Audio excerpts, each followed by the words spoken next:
구호 준비. 얍. 구호 시작. 찾아보자, 말해보자, 데려오자. 얍. 네, 오늘은 12강입니다. 오늘의 주제는 대인관계의 특징에 대해서 함께 공부를 하도록 하겠습니다. 자, 먼저 우리가 말씀을 함께 묵상하도록 하겠습니다. 마태복음 7장 1절부터 2절의 말씀 함께 암송하겠습니다. 시작. 비판을 받지 아니하려거든 비판하지 말라. 너희가 비판하는 그 비판으로 너희가 비판을 받을 것이요 너희가 헤아리는 그 헤아림으로 너희가 헤아림을 받을 것임이니라. 7장 5절 시작. 어찌 외식하는 자여 먼저 내 눈 속에서 들보를 빼어라. 그 후에야 밝히 보고 형제의 눈 속에서 티를 빼리라. 아멘. 자, 오늘의 주제는 이제 대인관계를 어떻게 하는가. 우리가 대인관계라는 것이 이렇게 사람에 따라 좀 상대성이 있거든요. 그런데 기본적으로 우리 9가지 유형의 이 사람들은 어떤 패턴이 있어요. 내가 누구와 대화할 때 나의 언어 습관이 있어요. 언어 습관. 근데 그것이 어떤 사람에게는 굉장히 이렇게 좀 받아들이기 어려운 언어 습관이 있습니다. 우리가 이제 그런 나의 언어 습관 속에 있는 문제점들 오늘 좀 발견하고, 우리가 이제 이 애니어그램이라는 것을 통해서 여러분의 내면을 지금 전문용어로 하면 이제 스캔을 합니다. 스캔. 우리가 병원에 가면 옛날에는 엑스레이밖에 없을 때는 뼈밖에 우리가 못 봤거든요. 근데 이제 CT가 나오고 MRI가 나오면서부터는 우리의 신경 조직까지 다 스캔을 합니다. 그러니까 전에는 이 사람이 병명이 정확하게 나오잖아요. 지금 정확하게 나와요. 왜냐하면 스캔을 잘 하니까. 우리가 이런 공부를 왜 하는가? 교회에서 왜 여러분에게 이걸 강의를 해야 할까요? 여러분, 우리는 어쨌든 죄인으로서 하나님의 이미지, 하나님의 형상을 더욱더 닮아가야 되는 그런 인생의 과제를 갖고 있어요. 근데 우리 안에 아직도 그런 죄성이 계속해서 발목을 잡으면서 그 죄성이 어디로 드러나냐면 우리의 말에 드러나요. 말. 그 말이 또 관계에 영향을 미쳐요. 그리고 우리의 표정에도 나타나요. 그래서 이런 것들을 내가 솔직히 스스로는 잘 인식을 못합니다. 그런데 우리가 정기 점검 같은 거를 이제 건강 검진 같은 걸 받으면 뭐 내가 대장에 용종이 5개가 있네? 뭐 이런 식으로 스캔을 하면 나오거든요. 그러니까 그런 식으로 우리 안에 있는 근원적인 문제들을 이거를 통해서 확인할 때 우리는 좀 더 그리스도의 형상을 닮아갈 수가 있는 것입니다. 그래서 제가 이제 이 공부를 하고 나서 저라는 사람을 정말 처절하게 나의 죄성을 알았어요. 그래서 저는 성령을 언제 체험했냐? 2번 체험했는데 하나는 정말 말씀으로 체험했고 한 번은 이걸로 체험했어요.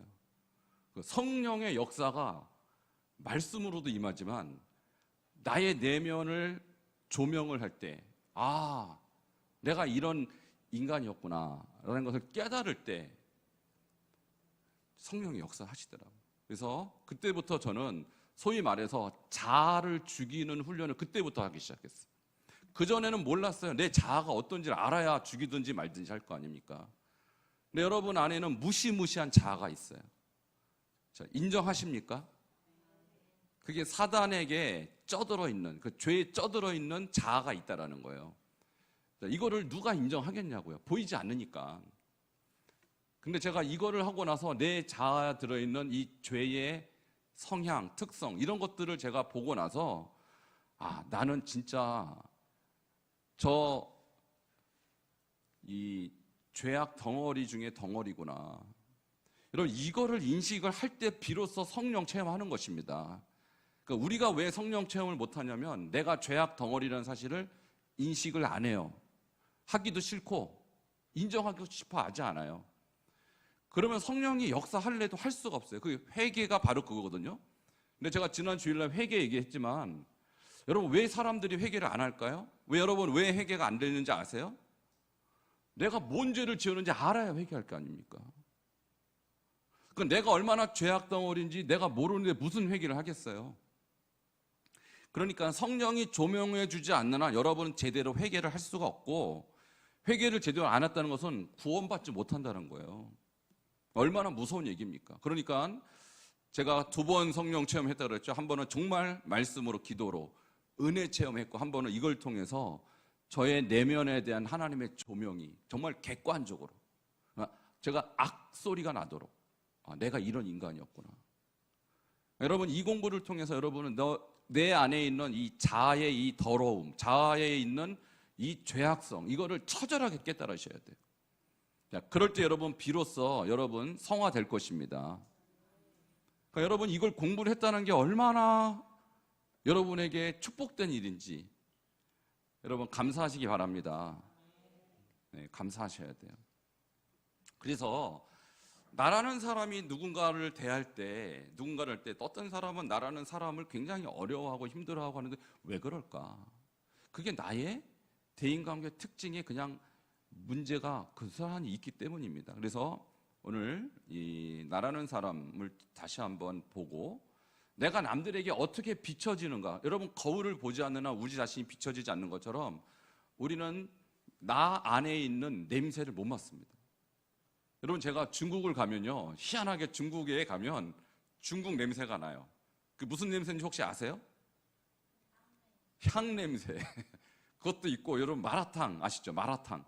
그 사람들이 하도 마라를 먹어갖고 몸에 마라 냄새가 배어 있어요. 한국 사람한테 무슨 냄새가 나는지 아세요? 마늘. 어떻게 아세요? 우리는 몰라요. 근데 외국 사람들이 이렇게 얘기해요. 한국 사람한테 마늘 냄새가 나요. 왜? 김치 먹으니까. 김치에 마늘이 왕창 들어가니까. 우리는 그게 맛있고 우리는 그게 들어가야 되는데 외국인들은 생소한 거예요. 그래서 사람들이 다 한국 사람한테 마늘 냄새가 난다. 근데 중국 가면 마라 냄새가 나요. 마라 냄새가. 저는 정확하게 맞습니다. 그 냄새를. 일본 가면 일본 사람들이 그 독특한 이 향기가 있어요. 그게 뭐냐면 다다미 냄새죠. 다다미. 예, 그게 이 방이 다다미니까 온몸에 다다미, 그 습한 냄새 있죠. 아주 기분 나쁜 냄새 있어요. 나는 기분 나쁜데 그 사람들은 몰라요. 미국 가면 또 희한하게 미국 냄새가 있어요. 야, 그 냄새 아세요? 미국 냄새. 그분들은 몰라요. 저는 미국 딱 도착하면 공항에서 그 냄새가 나요. 제가 한 20개 나라를 다녀봤기 때문에 각 나라마다 냄새가 있어요. 근데 그걸 자기들은 모르죠. 전혀 모릅니다. 마찬가지입니다. 나에게도 사람들이 느끼는 냄새가 있어요. 그게 향기면 좋은데 악취면 어떡하냐, 악취면. 자, 이런 것들을 내 자신은 모릅니다. 나는 내 냄새를 맡을 수가 없어요. 자, 그러면서 이것들을 우리가 통해서 나로부터 나는 이 정말 사람들이 이 받아들이기 어려운 냄새가 있구나라는 것을 인정하시고, 자, 그것들을 우리가 개선해 나가는 것이 이걸 공부하는 목적입니다. 자, 첫 번째, 9가지 각 유형마다 내가 어떻게 사람들을 대하는가가 전형적으로 어느 정도 나와 있거든요. 그래서 첫 번째 1유형부터 보도록 하겠습니다. 자, 개혁가입니다. 이 개혁가의 대인관계의 특징은 완벽주의이기 때문에 완벽주의적 냄새가 납니다. 자, 직설적이고 원칙적이에요. 그래서 옳고 그름에 대한 명확한 기준을 바탕으로 소통합니다.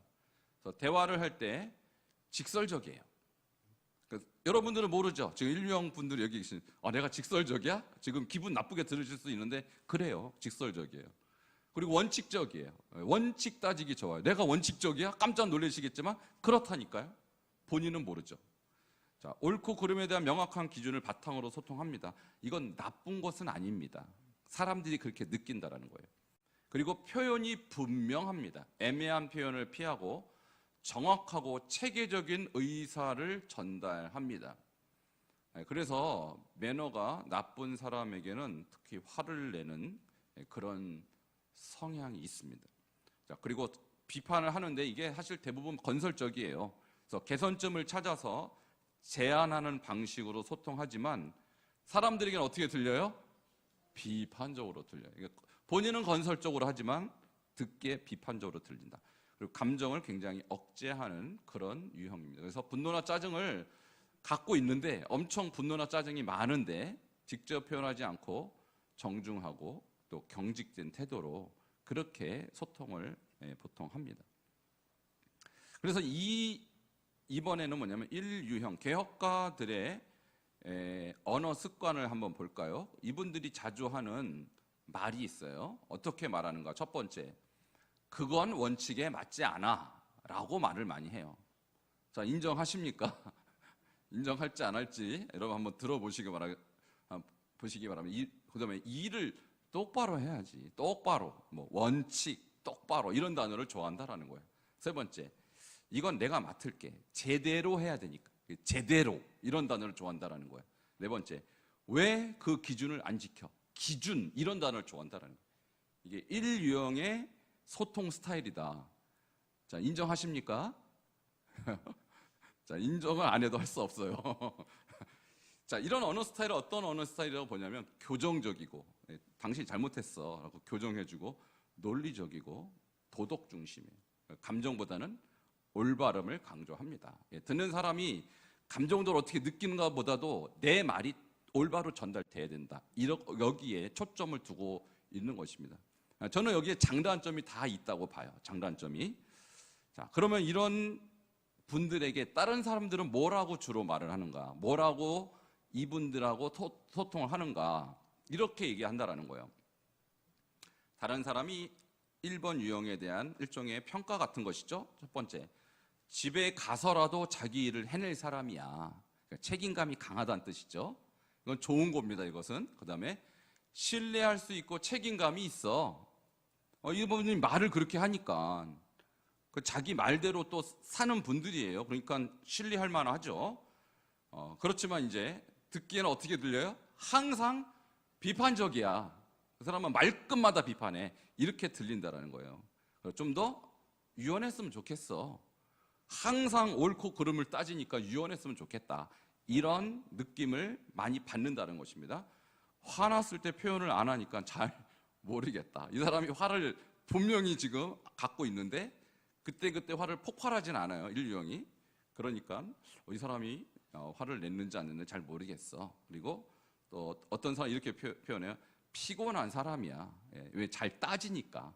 잘 따지니까. 그러니까 이제 내가 나를 보는 것과 남이 나를 보는 것이 많이 차이가 있구나. 자, 여러분 1유형 분들 공감이 좀 되십니까? 부정하고 싶어도 할 수 없어요. 이건 다 수백만 명의 통계를 가지고 한 거예요. 1유형이 이렇다는 건 이미 수백만 명을 이미 통계를 임상을 해갖고 난 통계니까 우리가 부정하기 어렵습니다. 그럼 이런 분들이 이제 우리가 교회 생활에서 예상되는 문제점이 있어요. 우리 역시 교회 생활, 신앙생활 하다 보면 인간관계를 할 거 아닙니까? 그럼 교회 생활, 신앙생활이라는 게 나와 하나님과의 관계만 있는 게 아니잖아요. 그죠? 형제, 자매의 관계가 있는데 이런 분들이 나타나는 어떤 문제점이 있을까? 첫 번째, 교리와 전통에 대해서 좀 경직성이 있다. 이렇게 볼 수 있어요. 왜냐하면 교회의 규칙, 또 교회 전통, 이거 굉장히 중요하게 여기고 엄격하게 지키려고 해요. 저는 이건 좋다고 생각합니다. 개인적으로.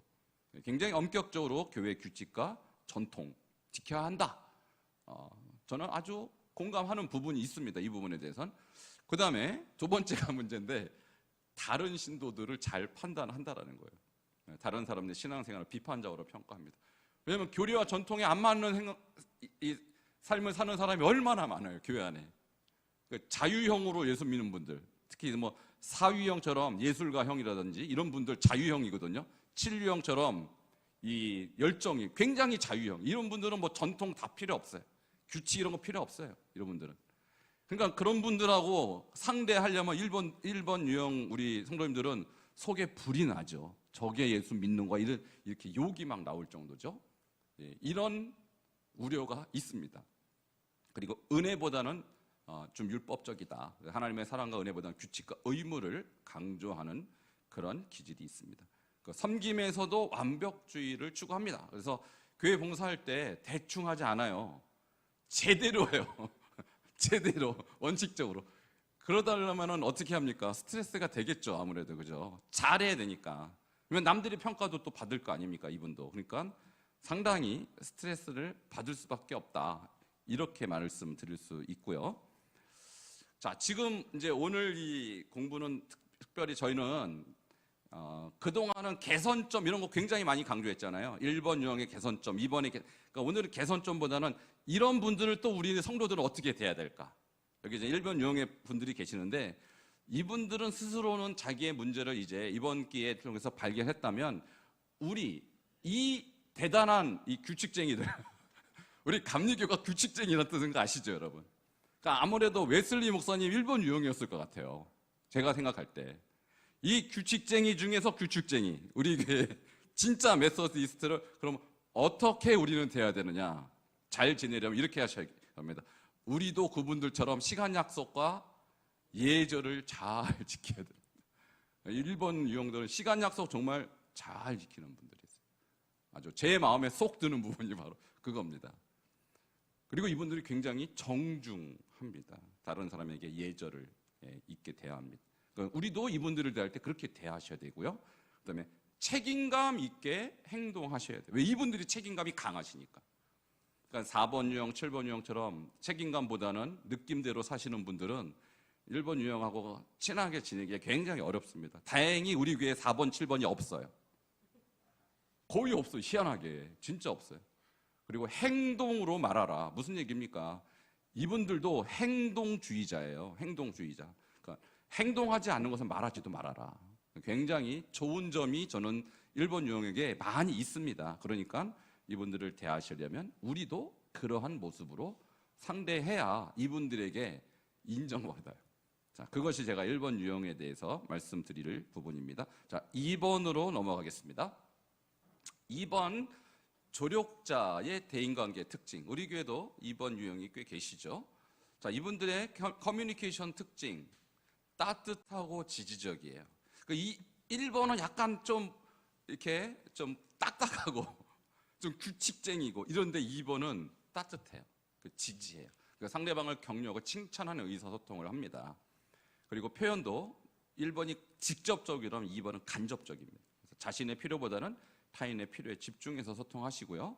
또 1번은 감정보다는 사실에 기초해서 대화를 한다면 2번은 사실보다는 감정에 더 기초합니다. 그래서 공감 능력이 뛰어나 상대방의 감정을 잘 파악합니다. 자, 그런데 좀 부정적인 부분은 뭐냐면 자신의 부정적 감정을 직접 표현하지 않고 억제합니다. 자기도 뭔가 스트레스를 받고 자기도 뭔가 누구의 도움이 필요한데 그걸 잘 억제를 함으로써 그런 걸 표현하지 않는 그런 좀 그림자와 같은 그런 부분이 있어요. 그 2번 유형의 분들이 인간관계를 하면서 자주 하시는 말씀, 뭐라고 표현하는가 이렇게 말씀한다는 거예요. 필요한 거 있으면 말씀하세요. 이렇게 말씀을 많이 한다는 거예요. 저도 제가 이제 여러분에게 말씀드렸지만 제가 원래 8번이었거든요. 8번이었다가 주께서 성화시켜 주셔서 제가 2번으로 점수가 그렇게 나왔어요. 표면적으로는 2번으로 나왔는데 우리 교수님들이 경기대에서 제가 이 공부를 했는데 경기대 교수님들이 목사님 착각하지 마세요. 목사님 8번인데 예수 믿고 선교사 사역 하다 보니 2번처럼 바뀐 거예요. 근데 타고난 건 8번이에요. 저한테 그렇게 해서 깜짝 놀랐어요. 근데 제가 말끝마다 필요한 거 있으면 말씀하세요. 제가 그러거든요. 지금도 주일날마다 우리 권사님들 필요한 거 있으면 말씀하세요. 제가 입버릇처럼 그렇게 해요. 이게 제가 진짜 필요한 게 있는지 없는지 물어보는 게 아니라 그냥 하는 말이에요. 그냥 대화의 방법이에요. 제가 2번처럼 같더라고요. 많이. 자, 이런 말씀을 많이 하고 그다음에 도와드릴게요. 이런 말씀을 많이 하세요. 그다음에 세 번째, 괜찮아요. 저는 나중에 먹을게. 같이 드셔라면 아니요. 저는 괜찮아. 이런 말을 많이 해요. 나는 괜찮다. 이런 말. 그다음에 당신이 행복하면 저도 좋아요. 남의 행복이 나의 행복이고 이런 식으로 대화합니다. 제가 조금 더 신경 쓸 걸 그랬네요. 굉장히 친절한 거죠. 자, 이분들의 언어 스타일은 친절하고 따뜻합니다. 자신의 감정보다는 상대를 먼저 배려합니다. 너무너무 좋죠? 천사 같죠? 이런 분들만 있으면 교회가 진짜 너무너무 좋을 것 같아요. 자, 그런데 이분들도 문제가 많이 있는 분들이에요. 자, 이분들에 대해서 사람들이 그럼 뭐라고 말할까? 편하다, 엄마 같다, 착하다, 이런 소리를 많이 합니다. 너는 항상 남을 도와주는구나, 이런 말을 많이 해요. 그리고 너도 좀 챙겨. 자기 못 챙긴다 이거거든요. 자기를 못 챙기고 네가 뭘 원하는지 좀 솔직히 말해봐. 이분들은 자기가 필요한 것도 스스로 느끼지도 못할 뿐더러 느껴도 말 못해요. 그러니까 제가 이번 유형이 천사 같지만 문제도 있다고 하는 부분이 이것입니다. 자기를 못 챙긴다. 자기를 못 챙긴다는 건 뭐예요? 결국은 나중에 자원이 다 고갈되면 못 도와줍니다. 정서적 자원도 고갈되고요, 체력적 자원도 고갈되고, 물질적 자원도 고갈되면 자기가 하고 싶은 걸 못 한다는 거예요. 그러니까 고갈되기 전에 채워놓고 도와야 되는데 그걸 인지를 못 하는 거예요. 자, 문제 있죠? 자, 이런 부분을 꼭 보완하셔야 돼요. 그럼 교회 생활 중에서 예상되는 문제점은 뭐가 있을까요? 첫 번째, 봉사를 열심히 하는 게 나중에 중독이 돼버려요. 이게 무슨 소리냐? 교회 봉사에 지나치게 몰두해서 개인적인 영성이 소홀하게 된다. 그러니까 봉사는 저는 좋고 필요하다고 보고, 당연히 주님도 그걸 말씀하셨지만 균형이 필요하죠. 무슨 균형이 필요합니까?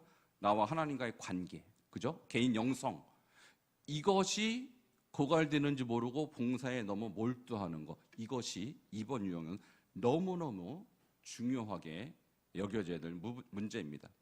그 다음에 인정받기 위한 섬김. 하나님보다 사람들의 인정을 받기 위해서 봉사하는 경향이 있다라는 것입니다. 그 다음에 세 번째, 자기 돌봄이 부족하다. 이게 이번 유형의 최고의 문제인데, 타인의 돌봄을 치중하다 보니까 자신의 영적 성장, 자신의 건강, 자신의 정서적 문제, 이거를 잘 못 본다는 것입니다. 그 다음에 경계가 설정하기 어렵다. 무슨 얘기냐면, 누가 뭐 좀 부탁하면 싫은데 솔직히 노를 못해요. 노를. 그러니까 어떻게 되겠습니까? 번아웃 되겠죠. 이번에 해당하시는 분들이 문제되는 부분들이 이런 것들이라는 것을 본인들은 지금까지 모르셨을 거예요. 그러니까 제가 우리 이번에 해당하는 분들에게 꼭 부탁을 드립니다. 퍼주기 위해서는 자기 안에 에너지가 계속 있으셔야 되는데, 에너지는 영원하지 않습니다. 계속해서 에너지를 공급받는 것, 그것이 없이는 그 좋은 이번의 유형의 그 삶을 살 수가 없어요. 자, 이것을 꼭 기억하십시오. 자, 그러면 우리는 또 이런 이번 유형의 분들하고 어떻게 하면 잘 지낼까? 이번이 해결해야 될 문제점은 제가 많이 말씀드렸지만, 이런 분들하고 우리는 어떻게 지내야 할까요? 첫 번째, 친절과 호의에 충분히 반응하라. 무슨 얘기냐면, 이분들은 남을 돕고 섬기고 봉사하는 일에 상당한 만족을 느끼는데 그거 알아줘야 돼요. 그냥 알아서 봉사하겠지, 뭐 알아서 열심히 하겠지. 여러분, 그분들도 인간입니다. 그러니까 어떻게 해야 되냐? 고맙습니다.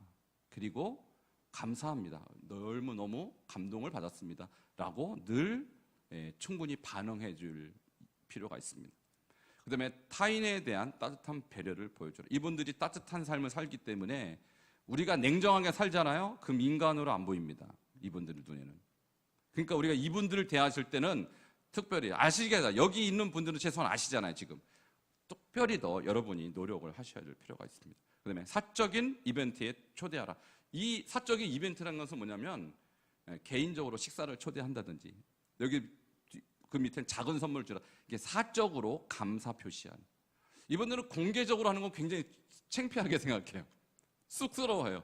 아니, 내가 뭘 하면서 받고자 하지 않아요. 근데 사적으로 선물을 주거나 사적으로 감사 표시하면 굉장히 좋아합니다.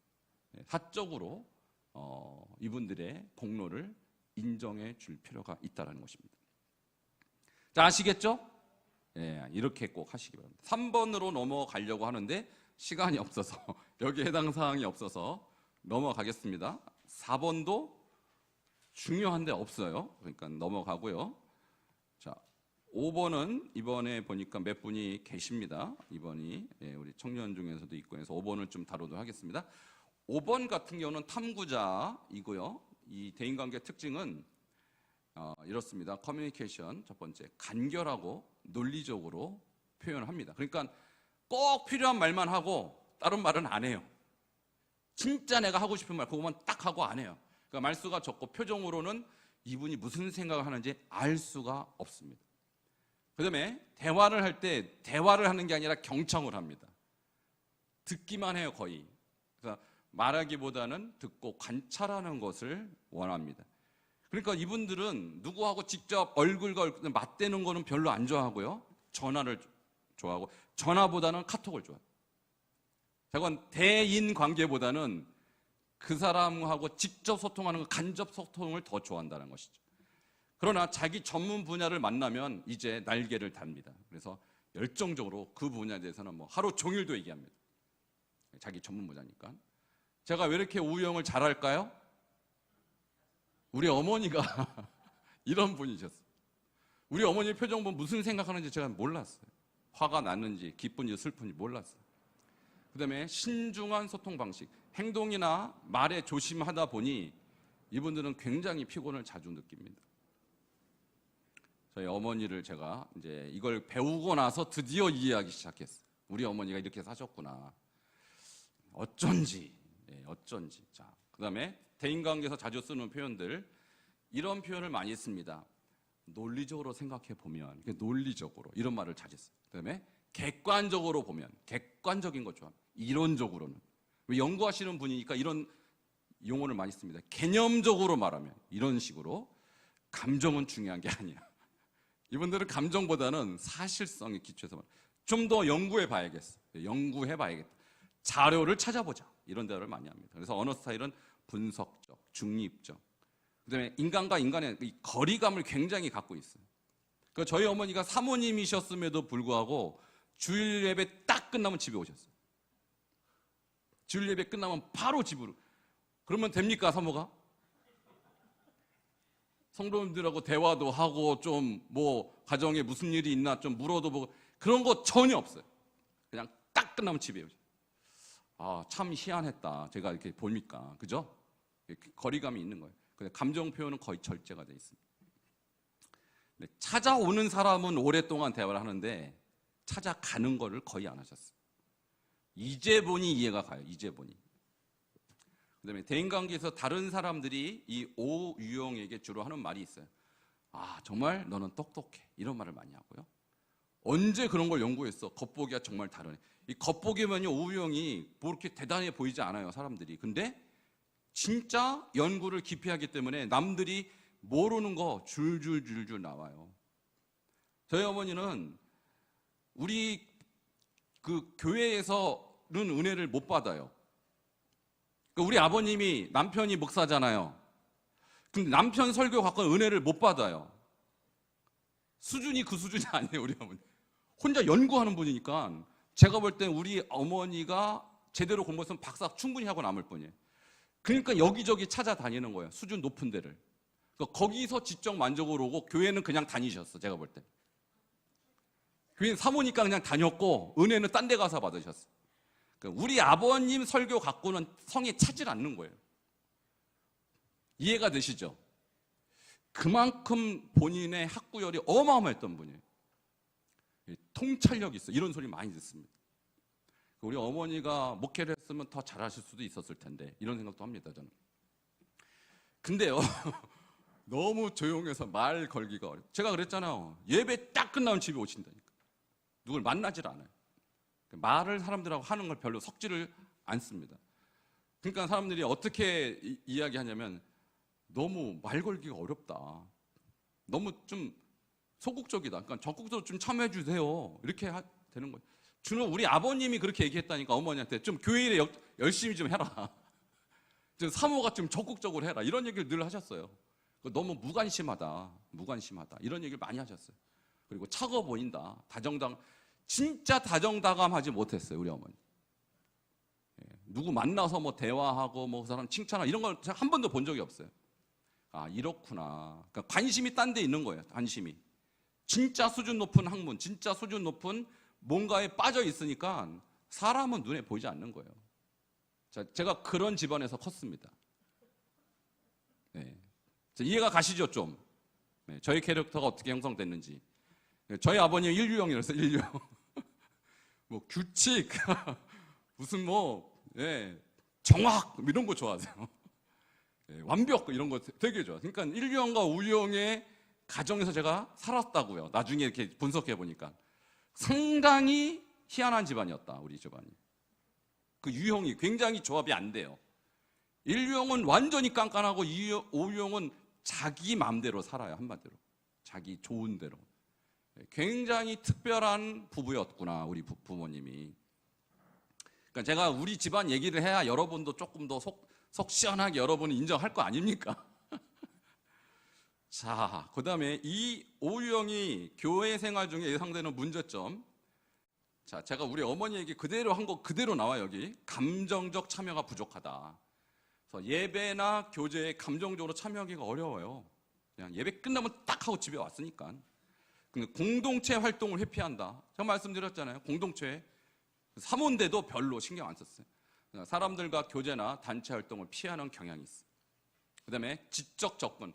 신앙을 지적으로 접근하지 체험적인 신앙은 부족. 근데 저희 어머니 또 신앙적으로도 굉장히 갈급했기 때문에 체험도 엄청 많이 하신 분인데 어쨌든 지적인 그 갈망은 어마어마하셨다.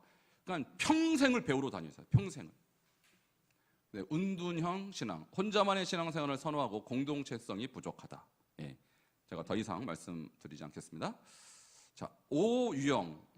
우리 어머니 같은 분하고 잘 지내려면 어떻게 될까요? 이건 제가 스스로 저에게 하는 질문인데 그 탐구자의 전문성에 찬사를 보내셔야 돼요. 이야, 정말 깊이가 있다. 정말 진정한 이 학문의 세계에 들어가신 분이 이렇게 인정하고 찬사를 보내시고요. 저는 근데 그걸 못했어요. 제가 생각해 보니까. 저는 불만이 있었거든요. 왜 집안은 이 꼬라지가 말도 안 되는데 맨날 배우러 다닌다 그러고. 저는 굉장히 불만이 많아갖고 우리 어머니께 칭찬 한 번도 안 해둔 게 그게 나중에 보니까 내가 몰랐구나. 진작 했어야 된대, 공부를. 그 다음에 탐구자의 전문성에 부합한 지식과 정보를 수집해라. 그러니까 이분들이 갖고 있는 지식이 워낙 깊기 때문에 제가 허튼 소리를 하면요 듣지도 않아요. 듣지도 않아요.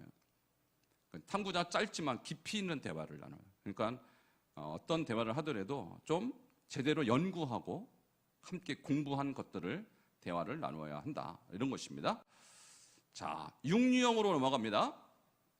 우리 교회도 꽤 계셔요. 그래서 이분은 충성인으로서 이분들은 어떤 커뮤니케이션을 특징을 갖고 있을까요? 첫 번째, 신중하고 안전한 표현.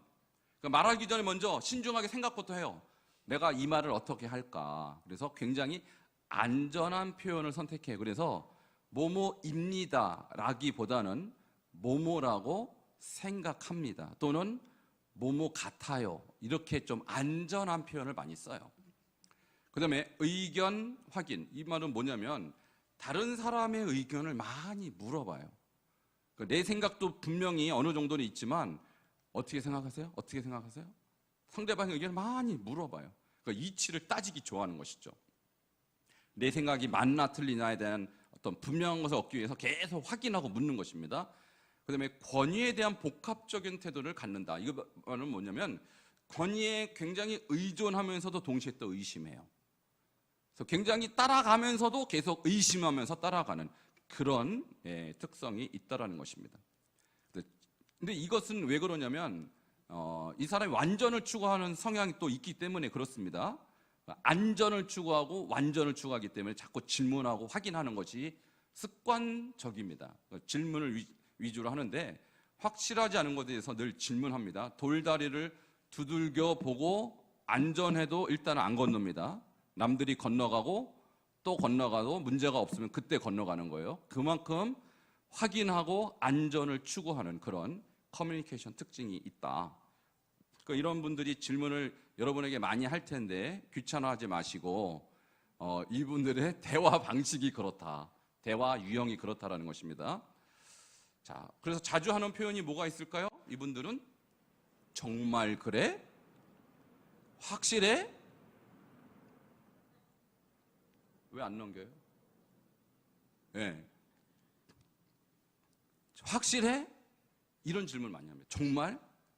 불안해 죽겠네? 걱정되네? 이런 얘기를 많이 합니다. 자, 믿을 수 있어? 그 신뢰할 수 있나? 이런 생각들을 많이 하고 이런 말을 많이 해요. 안전한 방법이 없을까? 위험하지 않나? 이런 생각들. 내가 틀린 건 아니겠지?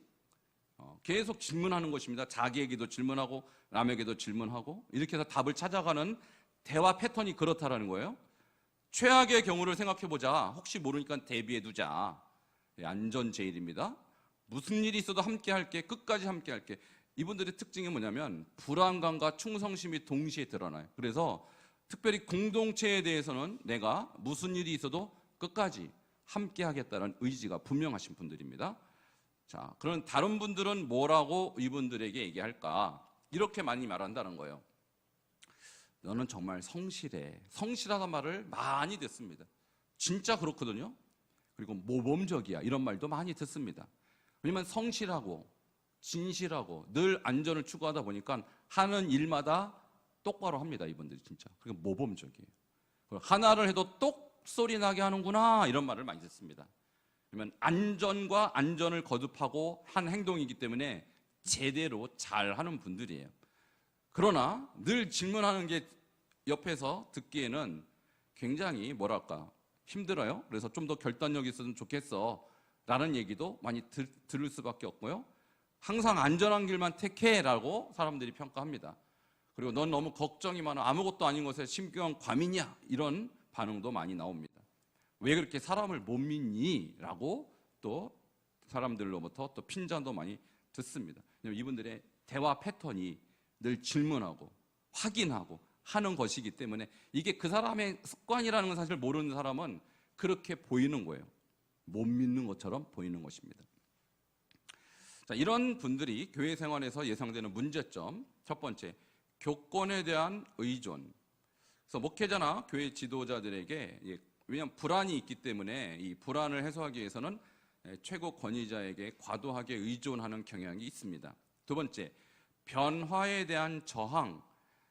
이분들 굉장히 보수적인 생각을 갖고 있어요. 과거로부터 해왔던 방식에 대한 그런 안정감을 느끼기 때문에 새로운 변화, 이런 시도에 대해서는 불안하게 생각합니다.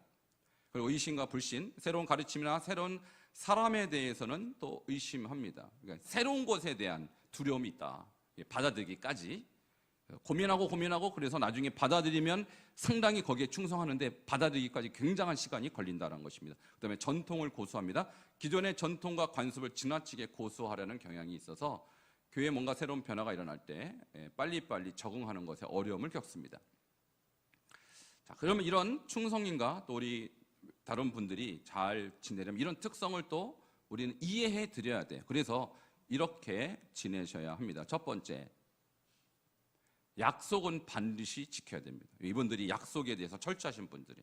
두 번째, 단정한 용모와 예의를 가져라. 이분들도 용모도 그렇고 예의절에 대해서 중요하게 여기시는 분들이에요. 그래서 우리가 할 때 함부로 대하는 것은 이분들은 굉장히 감정을 상하게 하는 일입니다. 그 다음에 질문에 귀찮아하지 말고 친절히 대답해 주시라. 이분들이 질문하는 이유는 확인하고 답을 찾아가는 과정이기 때문에 옆에 계신 분들이 좀 귀찮을 정도로 질문할 겁니다. 그럴 때는 이게 이분의 대화 유형이구나 라고 생각하시고 친절하게 대답해 주는 것이 필요합니다. 자, 7번 넘어갑니다. 8번, 이제 8번은 전대요. 전대, 저랑 한 분이 더 계시더라고요. 여기는 안 계시는데. 그래서 제가 말씀드리겠습니다. 지도자의 대인관계 특징은 커뮤니케이션 이렇게 합니다. 8번입니다. 직설적이고 강력한, 애매한 표현이 없고 직접적으로 의사전달합니다. 둘로 말하지 않고요. 직설적으로 말합니다. 그다음에 권위 있게 표현합니다. 자신감 있고 확고한 어조로 소통합니다. 그다음에 도전적 태도. 상대방을 시험하고 도전하는 방식으로 대화를 합니다. 그러니까 제가 이제 2번인 줄 알고 저는 2번으로 다 체크를 했는데 이 교수님들이 저를 어떻게 그러니까 저하고 목사님 또 한 분, 두 분이 2번이라 끝까지 우겼거든요. 근데 아니라고 한 이유가 뭐냐면 이런 커뮤니케이션 방식이 전형적으로 8번이라는 거예요. 2번은 당신들처럼 대화하지 않는다. 나중에 깨달았어요. 내 대화 방식이 이렇구나. 그다음에 감정 표현도 직접적입니다. 분노나 불만을 직접적으로. 제가 옛날에 이랬어요. 여러분 저를 아주 성화돼서 만나신 거예요. 제가 성화되기 직전에 여러분 만났으면 아주 힘들었어요. 그러니까 지금은 성령께서 저를 불로 지져버려갖고 지금 이런 특성들이 많이 없어진 상태에서 제가 여기 온 겁니다. 여러분 감사하시기 바랍니다. 안 그랬으면 참 저도 힘들고 여러분도 힘들고 지금도 힘드시겠지만, 자, 대인관계에서 자주 사용하는 표현 이런 게 있어요. 내가 책임질게, 나에게 다 맡겨, 이런 표현을 잘 씁니다. 그건 내가 알아서 할게, 신경 쓰지 마. 왜냐면 지도자니까 내가 다 할 수 있다고 생각해요. 이게 굉장한 교만이죠. 그죠? 그다음에 나한테 다 계획이 있어, 이런 표현을 요즘은 제가 많이 이런 표현을 안 씁니다만 과거에 많이 썼던 것 같아요. 왜 이렇게 사람이 나약해? 나약한 사람 보면은 정말 답답하게 보여요. 그다음에 이건 내일이니까 당신은 생각하지 않지 마. 내일이다. 내일에 대한 강조가 어마어마하게 큽니다. 그다음에 솔직히 말해서 굉장히 솔직해요. 항상 솔직한 표현을 쓰기 때문에 솔직히 말해서는 이 말을 상당히 자주 씁니다. 언어 스타일이 직설적, 강단 있는 말투, 주도권과 통제감을 언어로 표현한다는 것이죠. 자, 이런 분들이 다른 사람들은 이런 분들에게 뭐라고 말하는가? 좋은 말도 있고 안 좋은 말도 있는데 매사에 자신감이 꽉 차 있다, 의지력이 대단하다, 믿음직스럽다, 솔직해서 좋다, 이런 좋은 말도 듣지만 너무 강압적이다, 좀 부드러워져라, 이런 얘기도 많이 저도 들었어요. 너무 조급하다, 저도 많이 들은 얘기입니다. 대인관계를 통해서 이런 부분들을 들으면 그렇구나, 이제는 제가 인정합니다. 이제는 시인합니다. 옛날에는 제가 인정 안 했어요, 처음에. 4번, 교회 생활에서 예상되는 문제점. 저 같은 사람이 교회 생활하면 예상되는 문제점이 있어요. 어떤 문제? 권위에 도전합니다. 그러니까 목회자나 교회 지도자들이 잘못하면 교회 목회자니까 우리가 목회자니까 참고 넘어갑시다, 이렇게 못해요. 왜냐면 나도 목회자고, 권위가 잘못되면 저는 공동체가 무너진다, 저는 옛날부터 그렇게 생각했어요. 지금도 그렇게 생각해요. 그렇지만 권위에 대해서 우리가 존중할 필요는 있지만 잘못된 권위는 존중할 수 없다, 이게 팔유형의 특징입니다. 그러니까 강한 자에게 강합니다. 그러니까 약한 자 보면 마냥 약해져. 이게 8번 유형의 특징이에요. 통제 욕구, 교회 운영이나 결정에 자신의 의견을 강하게 주장합니다. 지금도 만일 그렇다면 여러분 말씀해 주시기 바랍니다. 제가 경청하겠습니다. 그러니까 겸손함이 부족합니다. 기독교의 겸손과 온유함이 굉장히 어려운 유형입니다. 인정합니다. 다른 신도들과의 갈등, 강한 성량원리에서 다른 신도들과 마찰이 일어날 수 있다, 이런 부분들이 예상되는 문제점이에요. 자, 그러면 8번 유형과 잘 지내려면 다른 분들은 어떻게 될까? 자, 즉각 반응하라. 성격이 솔직하고 또 소통 방법이 빠르기 때문에 역시 8번과 대화할 때 즉각 반응하라. 결론부터 말하라. 결론부터. 저도 이제 우리 집사람하고 이제 이렇게 대화를 하면서 제가 막 가슴을 치는 때가 있어요. 그 결론이 뭐냐고, 결론이. 뭘 얘기하고자 하는지 모르겠어요. 결론부터 얘기하고 하면 저는 참 좋겠는데 도대체 이 대화가 끝이 뭘까? 저는 그게 답답한 거예요. 그래서 5분이고 10분이고 대화를 하는데 솔직히 안 들려요. 결론이 뭘까? 그래서 요즘은 제가 계속 듣긴 듣거든요. 끝까지 1시간이고 2시간 듣는데 궁금한 건 결론입니다. 옛날 같으면은 결론부터 얘기하라고 욱박질러는 요즘은 끝까지 듣긴 들어요. 제가 성화가 돼갖고. 근데 궁금해요. 결론이 뭘지. 그다음에 솔직하게 말하라. 이게 무슨 얘기냐면, 아니 뭔가 대화를 하면 사람이 인간이 진솔하게 대화를 해야지, 자기를 쫙 가리고 그렇게 대화할 때 저는 막 느글거려요. 저는 사람이 진실해야지, 막 이런 생각이 들어요. 지금도 그래요. 지금도 진실하지 않은 사람 보면 막 니글거립니다. 저는 뭐 저만 그런 건 아니고. 그다음에 열정과 성의를 보여라. 그러니까 열정 없는 사람이 제일 싫어요. 저는 열정 없는 사람. 도대체 왜 사는 거야, 인간이 인생을? 열정 있게, 한 인간, 한 인생, 짧고 굵게, 열정 있게. 이게 제가 좋아하는 모토인데, 열정 없는 분들 보면 왜 이렇게 열정이 없어? 그런 마음이 좀 듭니다. 저랑 잘 지내시려면 이런 부분을 주의하시기 바랍니다. 9번으로 넘어갑니다. 9번. 조정자의 대인관계 특징은 뭐냐면, 일단 커뮤니케이션은 부드럽고 온화한 표현을 씁니다. 갈등을 피하고 조화를 유지하는 방식으로 소통하죠. 그래서 남의 생각을 먼저 들어주고 자기 생각은 나중에 얘기합니다. 간접적 표현, 직접적인 표현은 애둘러. 그래서 자신의 이름이 공개적으로 드러나는 거 굉장히 싫어해요. 자기를 드러나는 거 별로 안 좋아해요. 그다음에 중재자 역할, 갈등 상황에서 중재자 역할을 하는 그런 소통을 방식을 취하고 수동적이에요. 적극적으로 자신의 의견을 주장하지 않고요. 인정 욕구. 그렇지만 이분들도 아까 2번처럼 속으로는 다른 사람이 인정받고 싶어하는 욕망이 굉장히 큰 그런 특징이 있습니다. 그럼 9번 유형이 자주 사용하는 표현은 뭐냐면 다 좋지 뭐, 다 좋다 그래요.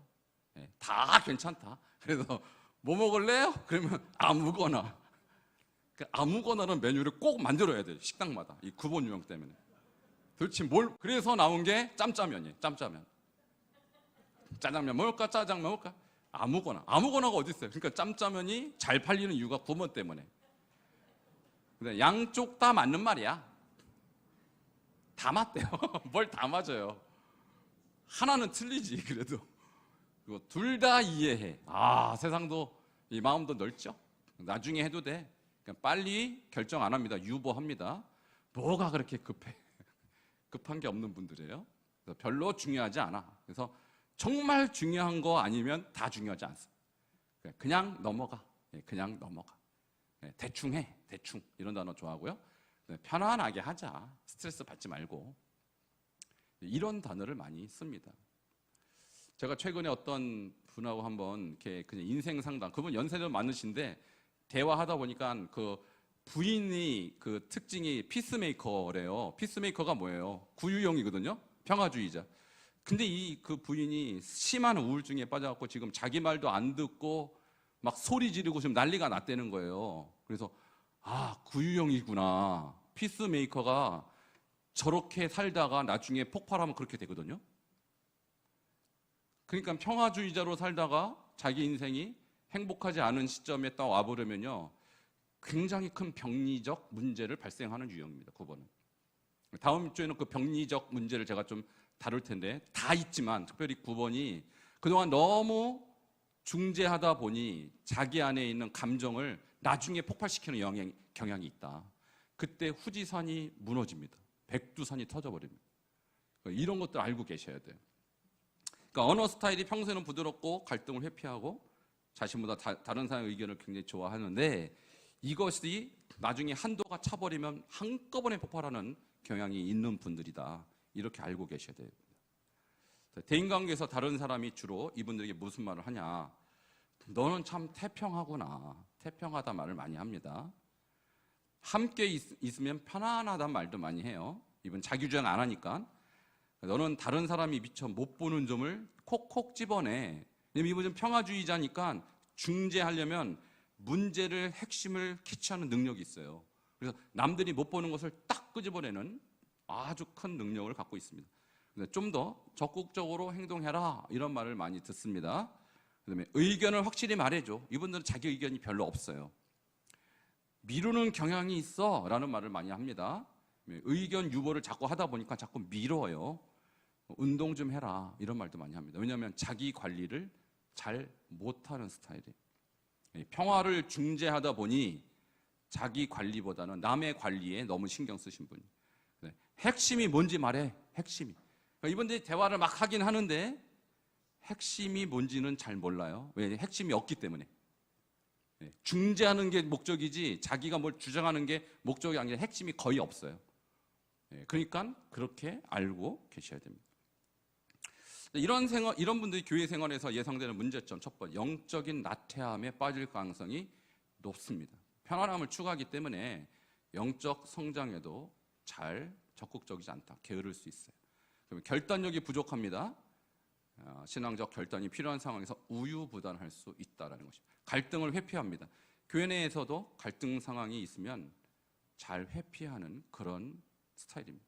그다음에 신앙도 적극적이지 못하고 좀 수동적일 가능성이 높죠. 그래서 이런 9번 유형에 해당하는 분들의 문제점 이 정도 4가지로 정리해 볼 수 있습니다. 그럼 이 9번 유형과 또 우리는 나름대로 그분들을 잘 이해해야 됩니다. 어떻게 하면 잘 지낼 수 있을까? 첫 번째, 급하게 서두르지 말고 기다려라. 제가 아까 말씀드린 그 분의 사모님이 9번이시기니까 제가 그게 코치를 해드려요. 9번에 해당하는 거 제가 딱 복사해서 드렸어요. 급하게 서두르지 마셔라. 근데 그 남자분은 1번이세요. 보니까 1번. 얼마나 급한지 이분은. 그러니까 싸움이 안 날 수가 없고 문제가 없을 수가 없는 거예요. 특별히 애니어그는 꼭 부부가 하셔야 돼요. 부부가 안 하면은 나의 문제는 아는데 상대방의 문제를 잘 모를 수가 있어요. 부부가 하면 상당히 부부간에 문제가 많이 해결됩니다. 그다음에 겸손함과 표현력을 이 9번에겐 보이셔야 되고 자꾸 물어보셔야 돼요. 이분들이 자기 의견을 자꾸 말하지 않기 때문에 의견이 없는 것처럼 보이지만 속에는 그래도 뭔가 있거든요. 그러니까 자꾸 물어보시고 칭찬을 또 과하게 해줄 필요가 있어요. 이분들이 은근히 칭찬을 바랍니다. 또 그래서 칭찬도 열심히 해드릴 필요가 있습니다. 자, 오늘 여기까지 하고요. 자, 오늘은 이제 시간이 벌써 강의하다 보니까 시간이 다 지나서 이제 대화하는 시간은 오늘은 좀 가질 만한 여유가 없습니다. 그래서 오늘은 지난번에 1번, 2번 유형 남으셨고 오늘은 6번, 9번 이렇게 남으셔서 지난주에 못 나눴던 대화들을 함께 나누는 시간 그렇게 갖도록 하겠습니다.